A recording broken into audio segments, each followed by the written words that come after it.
ठीक ᱜᱮᱠᱚ ᱢᱮᱱ ᱠᱟᱜ ᱵᱚᱭᱦᱟ ᱡᱮ ᱱᱚᱣᱟ ᱥᱚᱝᱥᱟर ᱨᱮ ᱡᱟᱦᱟᱱᱟᱜ ᱜᱮ ᱦᱩᱭᱩᱜᱼᱟ ᱵᱟᱝ ᱢᱚᱡᱟᱜ ᱜᱮ ᱦᱩᱭᱩᱜᱼᱟ ᱟᱨ ᱡᱟᱦᱟᱱᱟᱜ ᱦᱩᱭᱱᱟ ᱵᱟᱝ ᱚᱱᱟ ᱦᱚᱸ ᱢᱚᱡᱟᱜ ᱜᱮ ᱦᱩᱭᱱᱟ ᱟᱨ ᱡᱟᱦᱟᱱᱟᱜ ᱦᱩᱭᱩᱜ ᱞᱟᱹᱜᱤᱫ ᱚᱱᱟ ᱦᱚᱸ ᱢᱚᱡᱟᱜ ᱜᱮ ᱦᱩᱭᱩᱜ ᱞᱟᱹᱜᱤᱫ ᱢᱟ ᱥᱟᱱᱟम ᱠᱚᱜᱮ ᱡᱚᱦᱟᱨ ᱤᱧᱟᱹᱜ ᱧᱩᱛᱩᱢ ᱫᱚ ᱦᱩᱭᱩᱜ ᱠᱟᱱᱟ ᱫᱤᱞᱤᱯ ᱠᱩᱢᱟᱨ ᱟᱯᱮ ᱠᱚ ᱟᱹᱰᱤ ᱟᱹᱰᱤ ᱥᱟᱹᱜᱩᱱ ᱫᱟᱨᱟᱢ ᱚᱱᱠᱟ ᱜᱮ ᱢᱤᱫ ᱫᱚᱢ ᱵᱟᱫᱥᱟ ᱟᱠᱵᱚᱨ ᱟᱡ ᱵᱟᱹᱦᱩ ᱞᱟᱹᱜᱤᱫ ᱥᱮ ᱜᱮᱜᱮᱫ ᱠᱟᱱ ᱛᱟᱦᱮᱱᱟ ᱛᱚᱵᱮ ᱠᱷᱟᱱ ᱜᱮᱜᱮᱫ ᱢᱟ ᱵᱟᱝ ᱵᱷᱮᱡᱟᱣᱟᱭ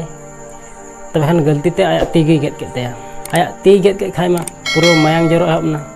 तब खान बीरबल हेज गना आदे मिताई कना चिकायना आदे मेंदा तीन गेदना आदो उन समय बीरबल मेंदा जहाना हुईना बांग मौज आगे हुईना तब खान नुंकाय रोड के खाय बादशाह अकबर पुरो रंगावना तैगना आम लेका लीलहा द बनु का इन तीन गेदना और आमे मेंदा जहाना गे हुईना मौज आगे हुईना तब खान पुरो रंगावना आर सेनी के मिता कोना बीरबल सबे पे और कालकुटर के बंदो का पे आदो उन समय बीरबल मेंदा इnya निया कथा तो जदि आम उन जरम रंगावना बांग तबे खान इnya पतियो मेना जे नोआ संसार रे जहाना गे हुईआ बांग मौजा गे हुईआ तबे खान मिद दिन बादशाह अकबर आयरन सदम रे देना और बीर ते दाड़ाने चलावना तबे खान उना बीर रे नुना भितरी बोलोयना बांग जे हर गे आद केदा चिकाय रुवाड़ा तबे खान दाड़ा ते बीर हर को नाम केदिया आदो उनको मिता को कना इन बादशाह अकबर कना आदो को मिताय कना बादशाह अकबर कना आरम जहाय कना नितो दो आम दोले मा मिया तबे खान को साब केदिया और को अगु केदिया जखन पुझे रे हेजना आदा नेले कना जे बादशाह अकबर मा मिटे कटुक गेद गिताय आदा मिता को कना नुई मा बाय गानोआ चेदा से ते नुई कटुक गेद गिताय तबे खान सरी को नेल केते कटुक मा गेद गिताय तबे खान को आड़ा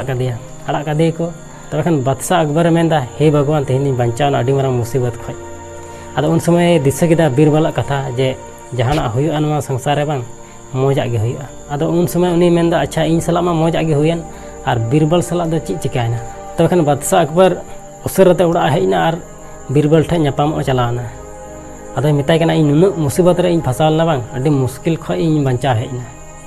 आदो इन सला मा मौजा गे हुयन आदो आम सला ची हुयना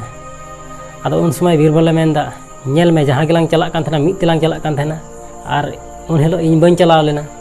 जुदी आम सला चलाव का बांग तबे खान इन को मा किना उनाते नवा संसार रे जहाना गे हुआ बांग मौजा लगी गे हुआ उनाते मेना बुया नवा संसार रे जहाना घटना गे घटा आम सला बांग तिसो अलम मेना जे नुंका से हंका दा चिदा होइना माने नवा संसार रे जहाना गे हुआ बांग मौजा लगी गे हुआ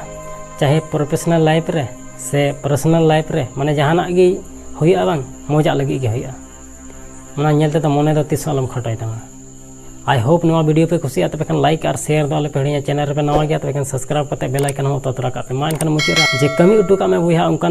जे दुनिया कमी सनाई आम लेकाना।